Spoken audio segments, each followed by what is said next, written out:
कसा आहे आमचा डान्सर? बघा बघा बघा बघा. तर नमस्कार मित्रांनो, स्वागत आहे पार्ट 2 मध्ये. सगळे बसले होते जेवायला आणि वैभव दादा आला होता आपला वाढायला. वाढत होतात चपात्या, त्या पण बकेटीमध्ये. पब्लिक बघू शकता तुम्ही कसली खतरनाक बसलेली आहे. त्याच्यामध्ये काही ज्युनियर आहेत आणि आमचे काही सीनियर पण आहेत. तर हा पार्थ होता आणि हा आहे आपला वाढणारा विवेक भाऊ. बाकीचे सीनियर ज्युनियर सगळेच काही आहेत. आता नाव तर सांगता येणार नाही कारण स्क्रीन मागे पुढे होत आहे. बाकी विषय ना आपला रामाभाऊ सुद्धा वरून वगैरे वाढत होता. पब्लिक बघू शकता कशी. आणि जेवायला वगैरे एक नंबर केलं होतं. मग जेवण वगैरे झाल्याच्या नंतरला वर आलो. माझं तर होतं अँकरिंगचं काम. मी तर मस्त उभा टाकलेलो होतो. बट मग एका मित्राला मिळालं एक टास्क. मग भाऊ म्हणत होता काचकूचपणा करत होता, पण त्याला सांगितलं आणि टास्क कंप्लीट झाल्यानंतरला सोमदादानी लावलं गाणं.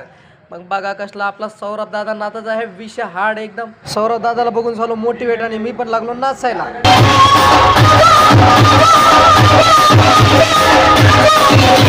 काय भावनो जास्त काय शूट केलं नाही, बस एवढाच केला होता. मी रामाभाऊ आणि सौरभ भाऊ निघालो होता आता घरला.